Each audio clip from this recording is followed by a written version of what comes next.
Sarah's hands trembled as she clutched her worn Bible outside St. Matthew's Community Church, the same sanctuary where she'd sung in the choir since childhood.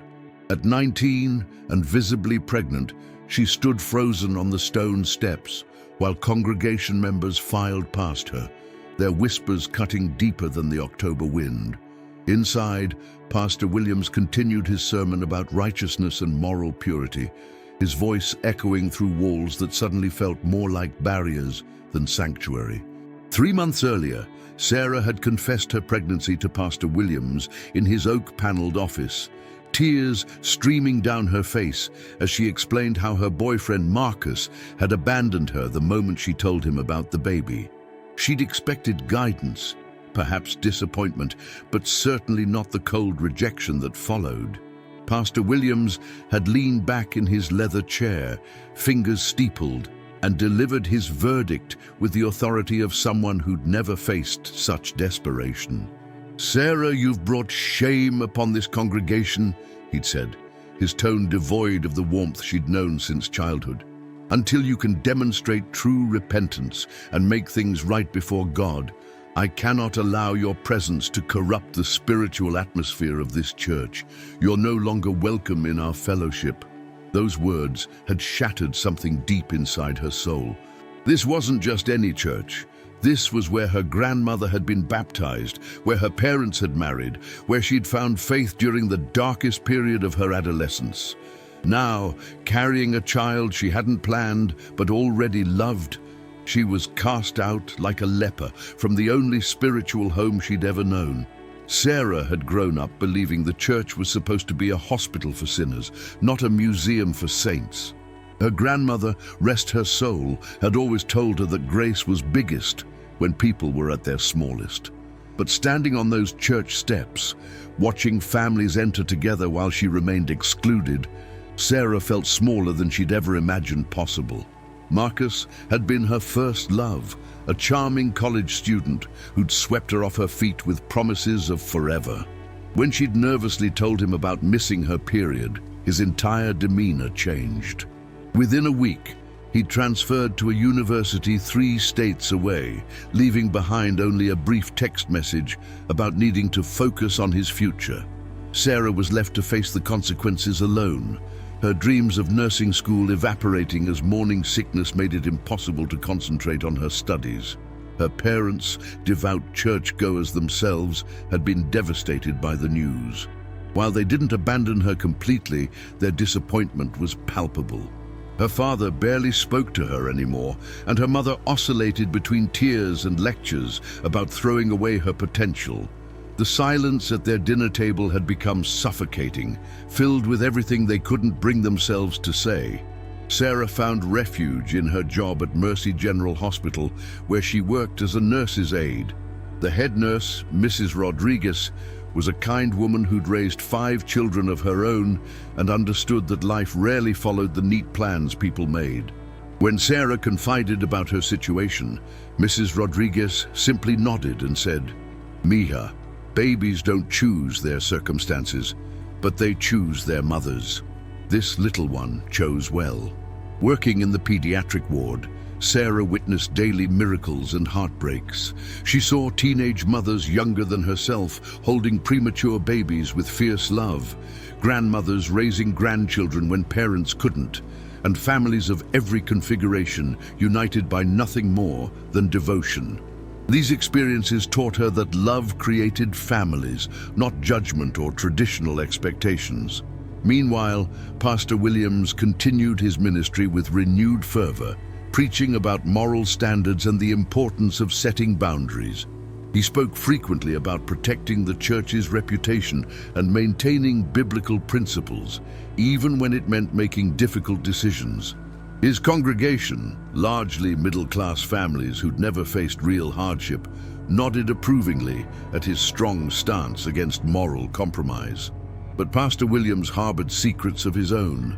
His 25-year-old son, David, had been struggling with heroin addiction for 3 years, a fact he'd managed to keep hidden from all but his closest confidants.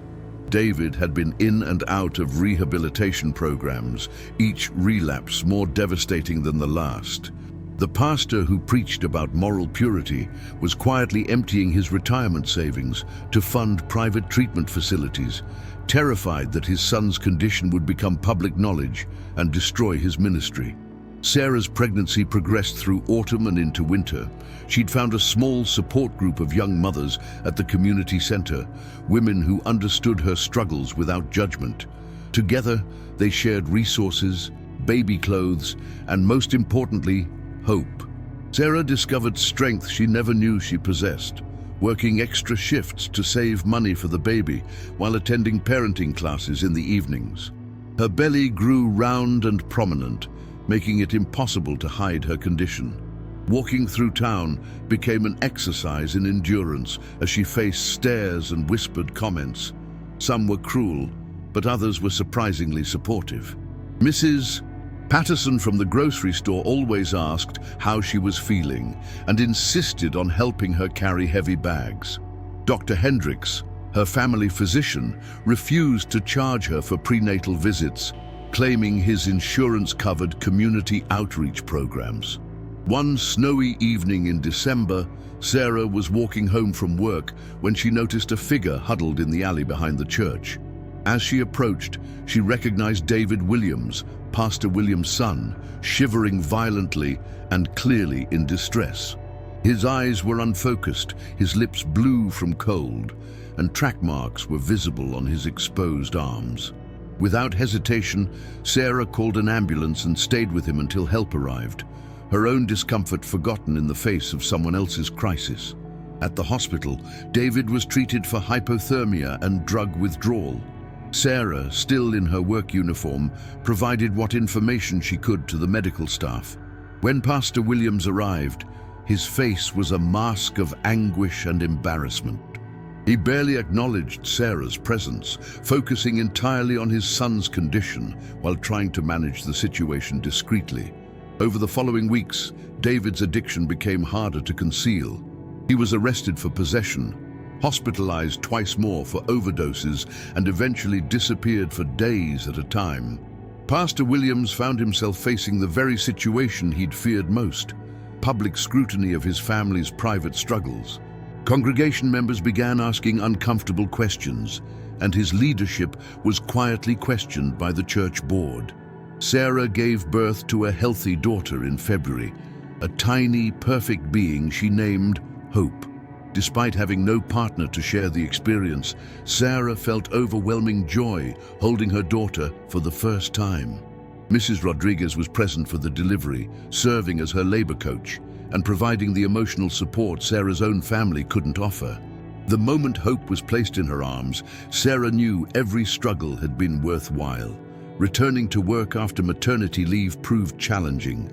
Childcare was expensive, and Sarah's schedule made it difficult to maintain consistent arrangements. She often worked double shifts to make ends meet, surviving on determination and the kindness of co-workers who helped watch Hope when necessary. Her grandmother's inheritance had provided a small financial cushion, but Sarah knew she needed to find a more sustainable situation soon. Pastor Williams's world, meanwhile, was crumbling. David had stolen money from the church emergency fund to buy drugs, a theft that couldn't be hidden from the congregation. The church board called for Pastor Williams' resignation, arguing that he couldn't effectively lead others when he couldn't manage his own family. His wife had suffered a nervous breakdown and was receiving treatment at a psychiatric facility. His carefully constructed life of moral authority had collapsed entirely. Desperate and alone, Pastor Williams found himself walking the same streets where his son had fallen so far. He'd lost everything: his position, his reputation, his family's stability. The congregation he'd led for 15 years had turned against him, viewing his son's addiction as evidence of his pastoral failures. The same people who'd applauded his harsh stance against Sarah now whispered about his own family's moral failings. One evening, Pastor Williams encountered Sarah leaving the hospital after a particularly difficult shift. Hope was fussing in her carrier, and Sarah looked exhausted. For a moment, they simply stared at each other, two people whose lives had been forever changed by circumstances beyond their control. Pastor Williams saw in Sarah's eyes not the judgment he expected, but something he'd forgotten existed, genuine compassion. "Sarah," he said quietly, his voice breaking, "I'm sorry. I was wrong about everything." Sarah shifted Hope to her other arm and studied the man who'd once wielded such authority in her life. Now he looked broken, aged beyond his years, stripped of the confidence that had once made his pronouncements seem divinely inspired. She saw not the pastor who'd rejected her, but a father whose world had shattered just as completely as hers once had. "Pastor Williams," she replied gently, "we all make mistakes. What matters is what we do after we realize we were wrong." They began talking regularly after that encounter. Pastor Williams learned about Sarah's struggles as a single mother, her determination to provide for Hope despite overwhelming odds, and her unwavering faith despite being rejected by the very institution that should have supported her. Sarah learned about his desperate efforts to save his son, his guilt over prioritizing reputation over compassion, and his growing understanding of what grace really meant. Pastor Williams began attending Narcotics Anonymous meetings, not just to support David, but to understand the disease that had consumed his son. He met other parents facing similar struggles, people who'd lost children to addiction or crime, or simply bad decisions.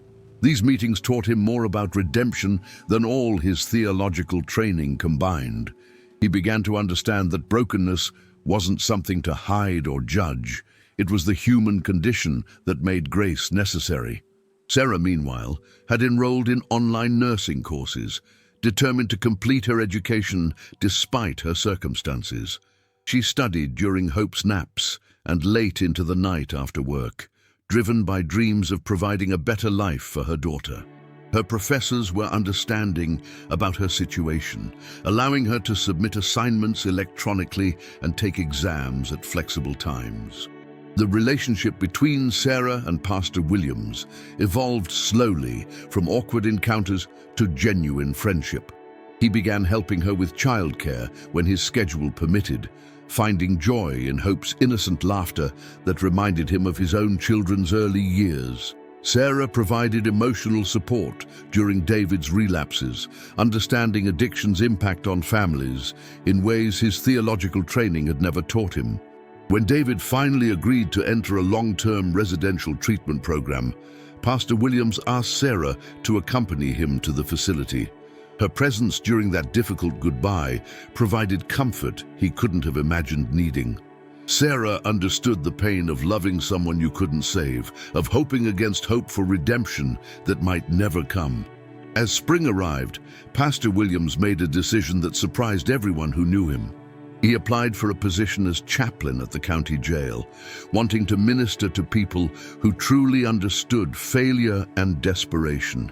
His application essay was unlike anything he'd written before, raw, honest, and filled with hard-earned wisdom about grace's true meaning. Sarah graduated from her nursing program with honors, accepting a position in the pediatric intensive care unit where she'd done her clinical rotations. Her colleagues respected her dedication and natural ability to comfort families during their worst moments. She'd learned that healing often came not from medical interventions, but from simple human connection during times of crisis. Pastor Williams was hired as the jail chaplain, beginning a ministry unlike anything he'd experienced in traditional church settings. Inmates didn't care about his theological degrees or pastoral credentials. They wanted to know if he understood real failure and whether redemption was possible for people who'd lost everything. His own family's struggles gave him credibility that years of seminary training never could have provided. Sarah and Hope moved into a small apartment near the hospital, finally achieving the independence she'd dreamed of during those dark, early months. Hope was a happy, healthy toddler who brought joy to everyone she encountered.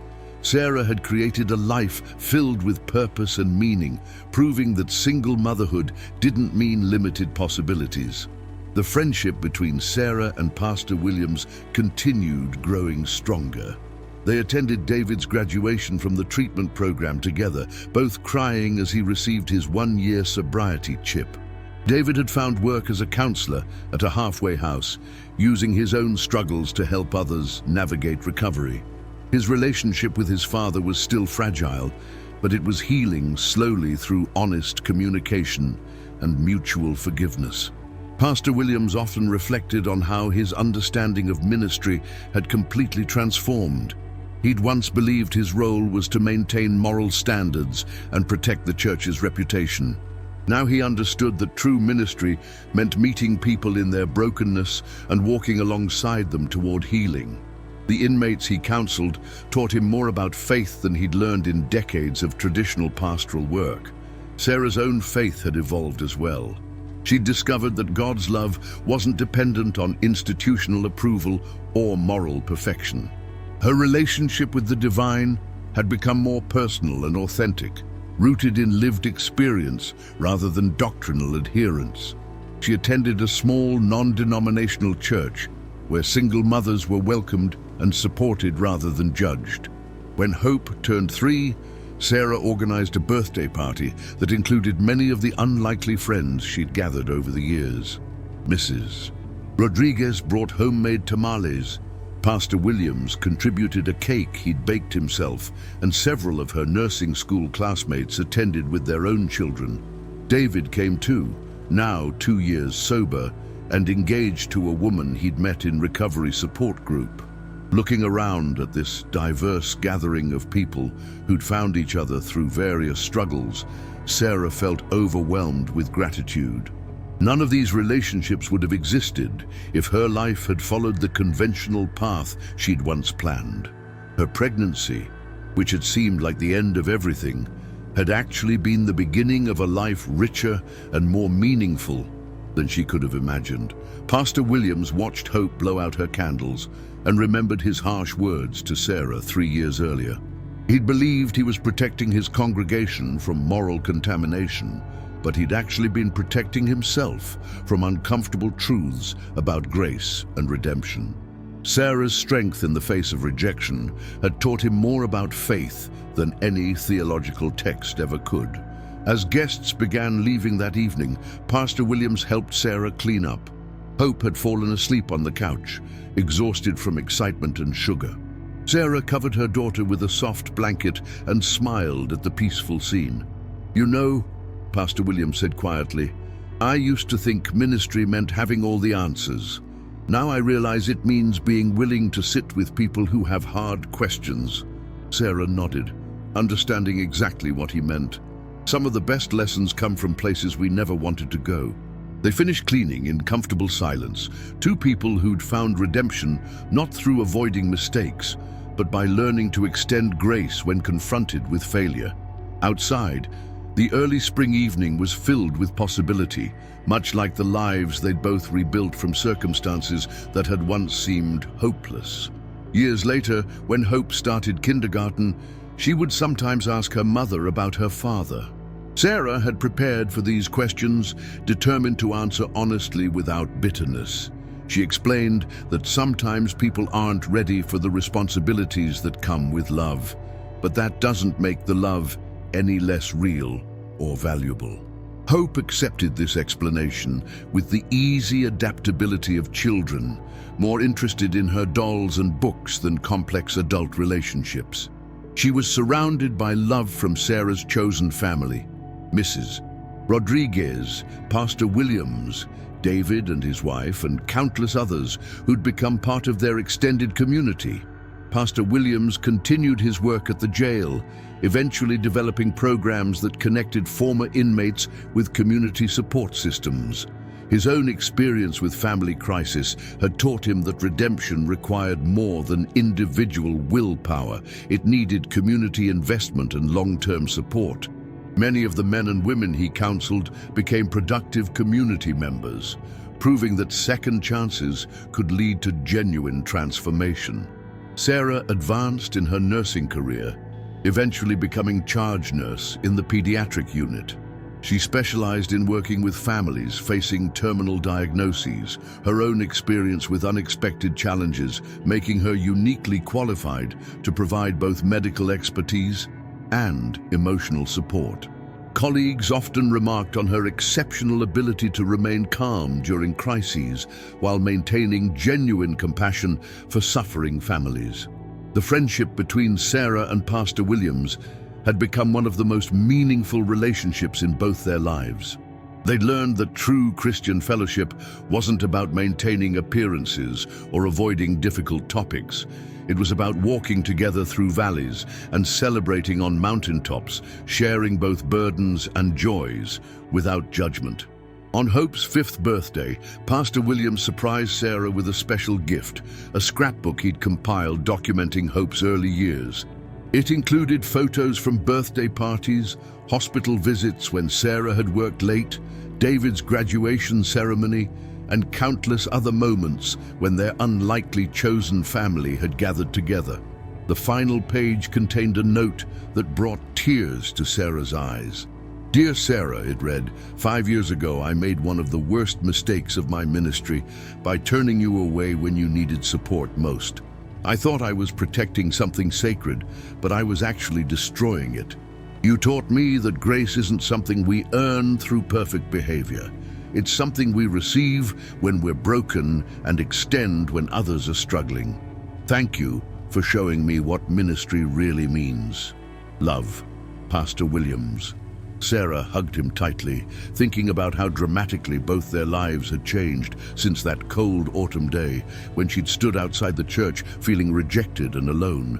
Neither of them had chosen the paths that led them to this moment, but both had learned to find purpose in unexpected places and create families from broken pieces. Hope continued growing into a confident, compassionate child who naturally gravitated toward other kids who felt different or left out. Sarah recognized her own determination in her daughter's personality, mixed with a kindness that seemed to come from being loved unconditionally, despite imperfect circumstances. Watching Hope play with friends at school, Sarah felt proud of the life they'd built together. As evening settled over their small apartment, Sarah tucked Hope into bed and read her favorite story about a little engine that could overcome any obstacle through persistence and belief. Hope fell asleep clutching a stuffed animal Pastor Williams had given her, a physical reminder of the love that surrounded her from people who'd chosen to be family. Standing in the doorway of Hope's room, Sarah reflected on the journey that had brought them to this peaceful moment. She'd been pregnant, scared, and rejected by people she'd trusted most. But those dark experiences had led to relationships deeper and more authentic than any she'd known before. Her faith had been tested and refined, emerging stronger for having been challenged by real-world difficulties. Pastor Williams was probably at the jail right now, counseling someone whose life had fallen apart completely. David was likely helping another recovering addict navigate early sobriety. Mrs. Rodriguez was probably knitting baby blankets for the next generation of unexpected mothers who would need extra support. All of them were living proof that redemption was possible when people chose love over judgment, grace over condemnation.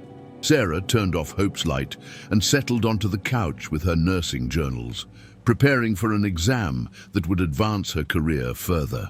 Outside, the city hummed with activity. Thousands of people facing their own struggles, making their own mistakes, seeking their own redemption. Some would find communities of support like she had, while others would face rejection and abandonment. But somewhere in the darkness, Sarah believed, grace was still operating in ways too mysterious to understand completely.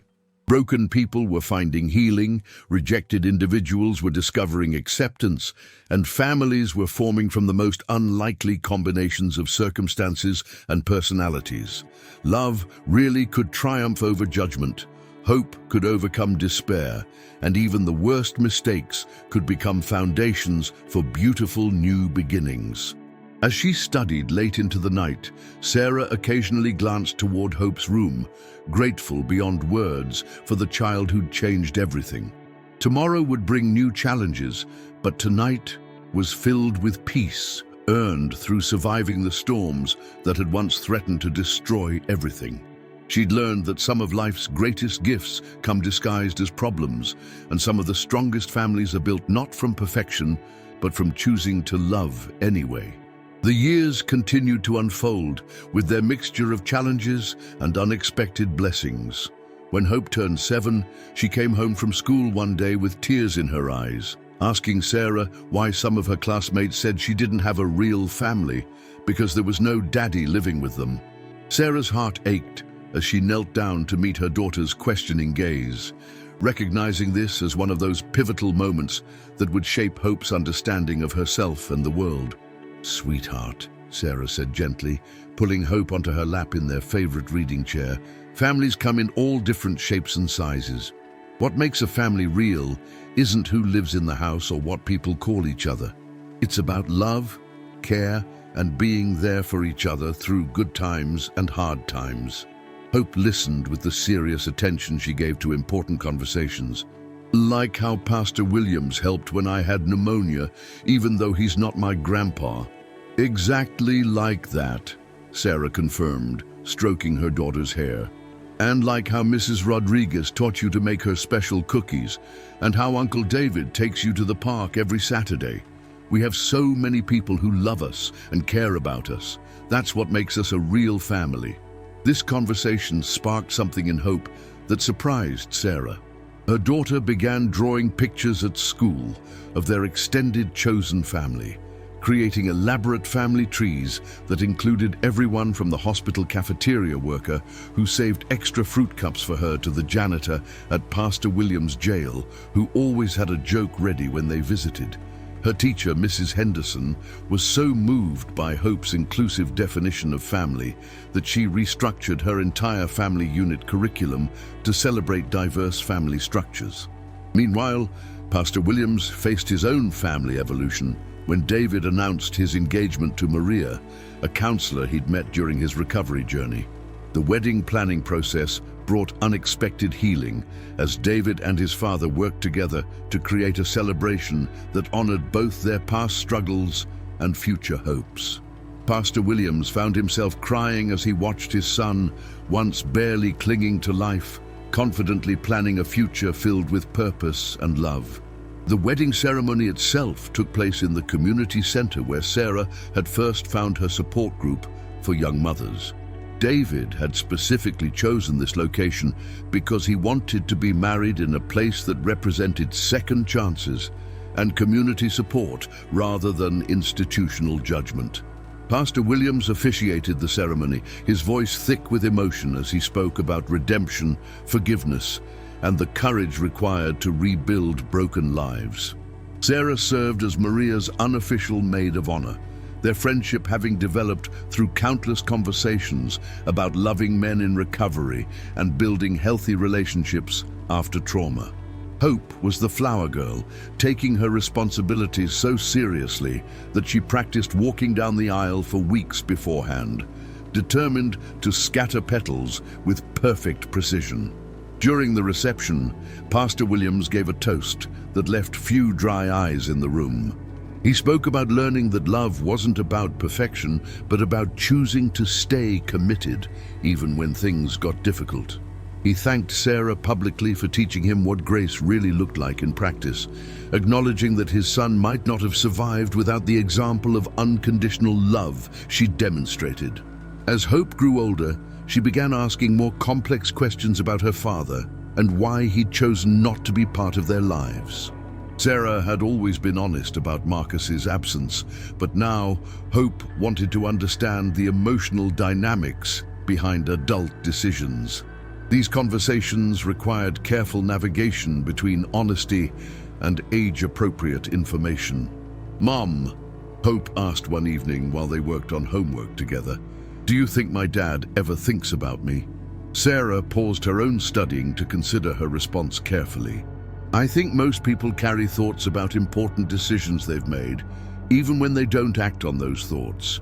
Your father made a choice based on fear and feeling overwhelmed. That choice hurt us, but it also led us to all the wonderful people in our lives now. Would you want him to come back? Hope pressed, her 9-year-old mind trying to process complex adult emotions. What I want most is for you to feel secure and loved, which you already are, Sarah replied. If your father decided he was ready to be a good parent, we could talk about that. But you never have to feel incomplete or less valuable because of choices other people made before you were old enough to have any say in them. These conversations helped Hope develop a remarkably mature understanding of human complexity. She learned that people could make hurtful decisions without being entirely bad, that circumstances could change over time, and that her own worth wasn't dependent on anyone else's validation or presence. Pastor Williams, now several years into his jail ministry, began writing a book about his journey from traditional pastor to prison chaplain. The writing process forced him to examine more deeply how his understanding of faith and ministry had evolved through personal crisis and relationship with people society often discarded. He spent hours interviewing former inmates who'd successfully reintegrated into community life, documenting the factors that contributed to successful rehabilitation versus continued recidivism. His research revealed patterns that challenged many conventional assumptions about criminal justice and redemption. The individuals who thrived after release typically had strong support networks, meaningful work opportunities, and communities willing to see them as more than their worst mistakes. Those who struggled often faced ongoing rejection, limited employment options, and social isolation that made returning to destructive patterns almost inevitable. Sarah contributed to Pastor Williams's research by sharing her observations from the medical field about how trauma and adverse childhood experiences influenced adult decision-making. Her nursing background provided scientific context for many of the behavioral patterns he observed in his counseling work. Together, they began developing presentations for churches and community organizations about practical ways to support rehabilitation and re-entry efforts. Hope's school years progressed smoothly, her academic performance consistently strong and her social relationships healthy. She gravitated toward other children who were different in various ways: kids with learning disabilities, those from immigrant families, children being raised by grandparents or other relatives. Her natural empathy and inclusive worldview made her a friend to anyone who felt like an outsider. When Hope was 10, she announced that she wanted to volunteer at the hospital with her mother during summer vacation. Sarah initially worried that the environment might be too intense for a child, but Hope's maturity and genuine desire to help convinced her to arrange a limited volunteer program.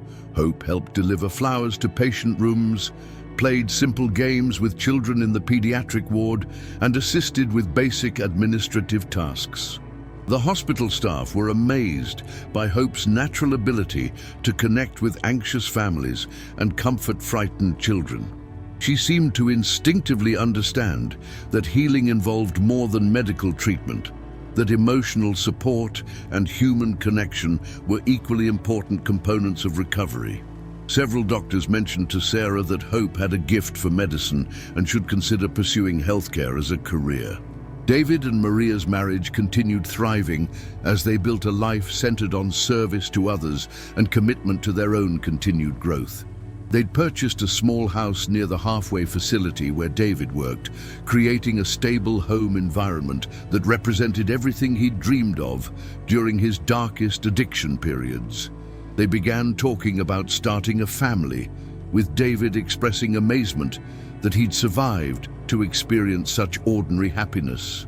Pastor Williams' book was accepted for publication by a small religious press specializing in social justice topics. The advance wasn't large, but seeing his story in print felt like validation that his unconventional ministry path had value beyond his personal healing. He donated the proceeds to a fund supporting children of incarcerated parents, recognizing that his own family's experience was just one example of how criminal justice involvement affected entire family systems. As Hope entered middle school, she faced new social pressures and identity questions that tested everything Sarah had taught her about self-worth and belonging. Some classmates began asking more pointed questions about her family structure, and a few made cruel comments about children born outside marriage. Hope came home upset after one particularly difficult day, wondering why some people seemed to think her existence was somehow wrong or shameful. Sarah felt familiar anger rising as she comforted her daughter, remembering her own experiences with judgment and rejection.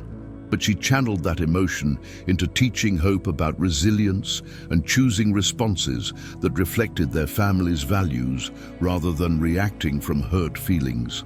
"Hope," she said, as they sat together on the front steps of their apartment building, "some people say hurtful things because they've been taught to fear anything different from their own experience. Other people say mean things because they're dealing with pain in their own lives and don't know healthy ways to handle it. Neither of those reasons has anything to do with your value as a person." "But why do they care so much about how other families work?" Hope asked, genuinely puzzled by the intensity of some people's judgments. "Sometimes when people are uncertain about their own choices, they feel better by criticizing other people's situations," Sarah explained. "And sometimes people have been taught rules without understanding the love and compassion those rules were meant to protect. They focus on following rules perfectly instead of treating people with kindness." These middle school challenges actually strengthened Hope's character and clarified her own values. She became more confident in defending herself and others, developing leadership skills as she organized her classmates to support peers facing various difficulties. Her teachers noted her unusual maturity and natural ability to mediate conflicts between students. Pastor Williams celebrated 5 years of jail ministry by organizing a community forum about criminal justice reform and rehabilitation. The event brought together former inmates, family members affected by incarceration, law enforcement officials, social workers, and community leaders for honest dialogue about systemic issues and potential solutions. Sarah participated as a panelist discussing healthcare access for marginalized populations. The forum generated enough interest and productive conversation that it became an annual event, gradually influencing local policy discussions about alternatives to incarceration and support services for re-entry. Pastor Williams found himself serving on several city committees addressing homelessness, addiction treatment, and mental health services.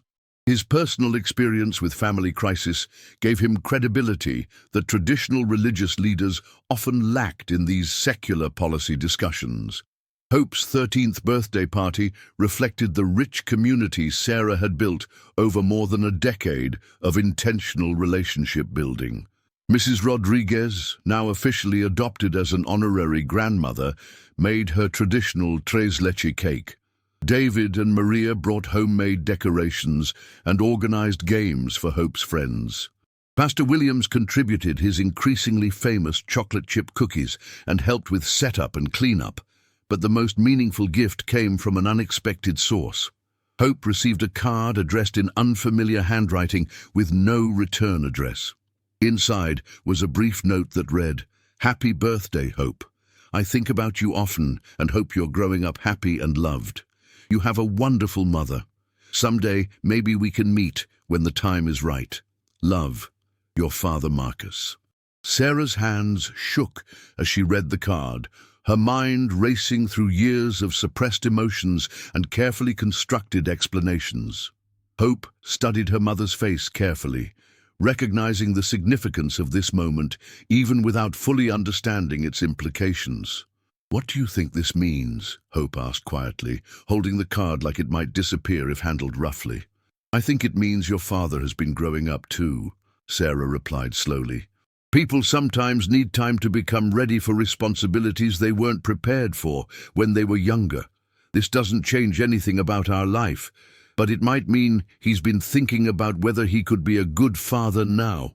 They decided together to save the card, but not respond immediately, agreeing that any potential contact should happen gradually and with careful consideration for everyone involved. Hope seemed relieved that her father thought about her, but also clear that her happiness didn't depend on his presence or approval. Several months later, Marcus contacted Sarah directly through a letter sent to the hospital where she worked. He explained that he'd been following her career from a distance and was proud of what she'd accomplished. He'd graduated from law school and was working as a public defender, drawn to helping people who couldn't advocate for themselves. His letter was humble and honest about his past mistakes, expressing genuine remorse for abandoning her when she needed support most. Marcus asked if they could meet for coffee to discuss whether and how he might gradually develop a relationship with Hope. He emphasized that he wasn't trying to disrupt their lives or claim any rights he'd forfeited through his absence. He simply wanted to know his daughter and perhaps contribute positively to her life if that would be welcome. Sarah struggled with conflicting emotions as she read his letter. Part of her felt angry that he'd chosen to reappear just when their lives had found stability and peace. Another part wondered if Hope deserved the chance to know her father, especially if he'd genuinely matured into someone capable of healthy relationships. She spent days discussing the situation with Pastor Williams, Mrs. Rodriguez, and other trusted friends before making any decisions. When she finally told Hope about her father's letter, her daughter's reaction was characteristically thoughtful and mature. Hope wanted to know why he'd waited so long to contact them and whether he understood how much his absence had affected their lives. She also asked practical questions about what kind of relationship might be possible and how it would fit into their existing family structure. "I'm not angry at him anymore," Hope said after several long conversations about the situation. "But I'm also not waiting for him to make our family complete, because it already is. If he wants to be part of our lives, he'll have to earn that place just like everyone else did." Sarah was amazed by her daughter's wisdom and emotional maturity. Hope had learned from watching Sarah rebuild their lives that love was demonstrated through consistent actions over time, not through dramatic gestures or promises. She understood that her father would need to prove his commitment gradually before earning a meaningful place in their family. The meeting between Sarah and Marcus took place on a quiet Saturday afternoon at a small cafe near the hospital. He looked older than his years, carrying himself with a gravity that hadn't been present in their youth. His eyes held genuine remorse as he acknowledged the pain his abandonment had caused, and the remarkable job Sarah had done raising Hope alone. Marcus explained that seeing Sarah's strength and Hope's accomplishments from afar had forced him to confront his own character flaws and emotional immaturity. He'd spent years in therapy working through his fears about commitment and responsibility, gradually understanding that running away from difficult situations had become his default response to stress. "I know I have no right to ask for anything," he said quietly. "But if you're willing to give me a chance to prove I've changed, I'd like to try being a better man than the one who hurt you both." Sarah listened carefully, weighing his words against her memories of the frightened young man who'd fled rather than face the challenges of unexpected parenthood. She saw sincerity in his demeanor, but she also knew that good intentions meant little without sustained commitment over time. "Hope and I have built a good life," she told him firmly. "We have people who love us and support us unconditionally. If you want to be part of that, you'll need to understand that our family operates on trust earned through actions, not words. You'll have to start small and prove yourself gradually." They agreed to a careful introduction process that would protect Hope's emotional well-being while allowing Marcus the opportunity to demonstrate his sincerity. He would begin by attending some of Hope's school events as a casual observer, then perhaps move to brief supervised visits if everyone felt comfortable with the arrangement. Pastor Williams offered to facilitate these early interactions, drawing on his experience with family reconciliation through his jail ministry. He understood the delicate balance required to rebuild broken relationships while protecting vulnerable parties from further harm. His presence provided Sarah with additional security and gave Marcus guidance about appropriate boundaries and expectations. The first meeting between Marcus and Hope took place in Pastor Williams' office at the community center, a neutral location that felt safe for everyone involved. Hope was nervous but curious, asking direct questions about why her father had left and what had motivated him to return now. Marcus answered honestly, accepting responsibility for his past choices while expressing hope about building a positive relationship in the future. "I was scared and selfish when you were born," he told Hope. "I thought I wasn't ready to be a father, but the truth is, I just didn't want to grow up and take responsibility. Your mom was braver than I was, and she gave you everything I should have helped provide." Hope studied him carefully throughout their conversation, her perceptive nature evaluating his sincerity and character. By the end of their meeting, she decided to give him a cautious chance to prove himself, though she made it clear that her trust would need to be earned over time. As this new chapter in their lives began to unfold, Sarah reflected on how much their story had changed since that cold day when she'd stood outside the church feeling rejected and alone. She'd built a life filled with love, purpose, and meaning from the ashes of rejection and abandonment.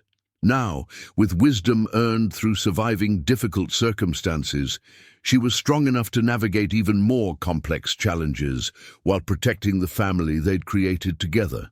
The gradual integration of Marcus into their lives proceeded slowly but steadily over the following months. He attended Hope's soccer games, sitting quietly in the bleachers while she played, never demanding attention or recognition. He sent thoughtful birthday cards to both Sarah and Hope, always including updates about his work, helping defendants who couldn't afford adequate legal representation. His consistency began to demonstrate the maturity and commitment he'd lacked as a young man. Hope found herself genuinely curious about her father's perspective on various topics, though she remained cautious about becoming too emotionally invested too quickly. She appreciated his willingness to answer her questions honestly, even when those questions were difficult or uncomfortable. Marcus never tried to position himself as an authority figure or disciplinarian, understanding that his role in Hope's life would need to be earned gradually through trust and mutual respect. Meanwhile, David and Maria welcomed their first child, a daughter they named Grace, in honor of the second chances that had made their family possible. Pastor Williams became a grandfather for the first time, marveling at the tiny person who represented hope and redemption in tangible form. Holding his granddaughter, he thought about how different his understanding of grace had become since his own dark period of family crisis and professional failure. Sarah was promoted to assistant nursing director at the hospital, recognition of her exceptional skills in patient care and staff leadership. Her colleagues respected her ability to remain calm during medical emergencies while maintaining genuine compassion for families facing their worst fears. The promotion came with increased responsibilities, but also provided financial security that allowed her to consider pursuing advanced nursing education. The annual community forum that Pastor Williams had started continued growing in influence and scope. Local politicians began attending regularly, genuinely interested in evidence-based approaches to criminal justice reform and community support for vulnerable populations.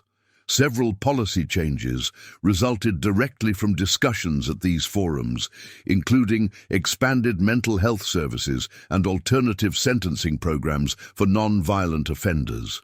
Hope entered high school with confidence and clear goals for her future.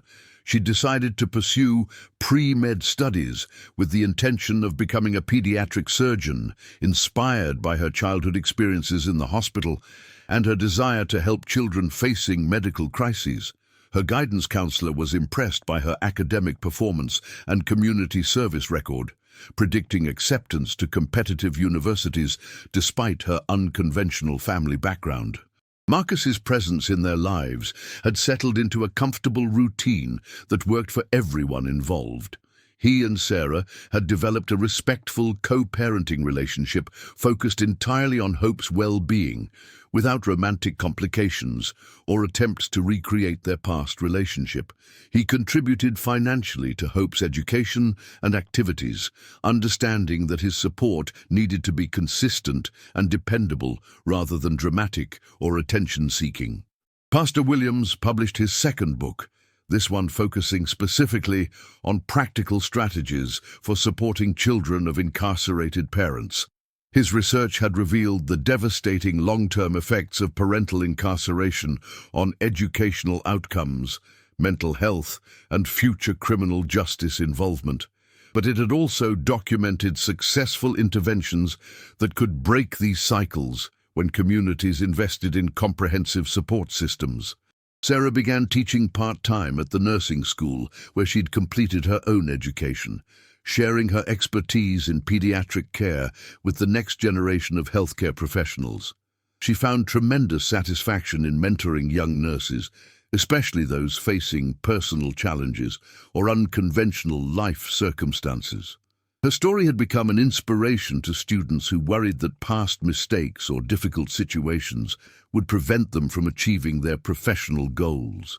On Hope's 16th birthday, the celebration included all the people who'd become family over the years. Mrs. Rodriguez, now in her 70s but still energetic, brought her traditional tres leches cake. Pastor Williams and his wife contributed homemade decorations and helped coordinate the party logistics. David and Maria attended with baby Grace, who'd become Hope's cherished honorary niece. Marcus was there too, quietly participating without trying to dominate the celebration. Looking around at this diverse gathering of people who'd chosen to love each other through various challenges, Sarah felt overwhelmed with gratitude for the journey that had brought them all together. None of these relationships would have existed if her life had followed conventional expectations. Her teenage pregnancy, which had once seemed like the destruction of all her dreams, had actually led to a life richer in love and meaning than anything she could have planned. Hope gave a short speech thanking everyone for their support and love throughout her childhood. She acknowledged each person specifically, understanding how their individual contributions had shaped her into the confident young woman she'd become. When she thanked Marcus, she called him "my father who chose to come back," a phrase that brought tears to his eyes and healing to old wounds. Pastor Williams reflected on how completely his understanding of ministry and faith had transformed since his traditional pastoral days. He'd learned that God's love was most visible not in perfect institutions or flawless individuals, but in broken people choosing to extend grace to each other despite their failures and limitations. The inmates he counseled had taught him more about redemption than any theological text ever could. As Hope prepared for her final years of high school and began applying to colleges, she carried with her the wisdom of having grown up in a family built on choice rather than obligation. She understood that love was demonstrated through consistent actions over time, that forgiveness was possible even after deep wounds, and that families could be created from the most unlikely combinations of circumstances and personalities. Sarah had accomplished goals she'd never dared to dream during those dark early months of single motherhood. She'd completed her nursing education, advanced to leadership positions in her career, raised a confident and compassionate daughter, and created a community of chosen family that provided support and love to everyone involved. Most importantly, she'd learned that some of life's greatest gifts come disguised as problems, and that resilience could transform even the most difficult circumstances into sources of strength and wisdom. The story that had begun with rejection and abandonment had evolved into a testament to the power of grace, redemption, and the human capacity for growth and healing. Each person in their extended family had contributed their own struggles and victories to create something beautiful and meaningful together. They'd proven that love really could triumph over judgment. Hope could overcome despair, and even the worst mistakes could become foundations for extraordinary new beginnings. As Hope prepared to leave for college, she carried with her not just academic achievements and career aspirations, but a deep understanding of what family really meant and how love could persist even through the most challenging circumstances. Her story would continue in new directions, but it would always be rooted in the grace and resilience that had shaped her childhood and the unconditional love that had taught her to see possibility even in the midst of difficulty.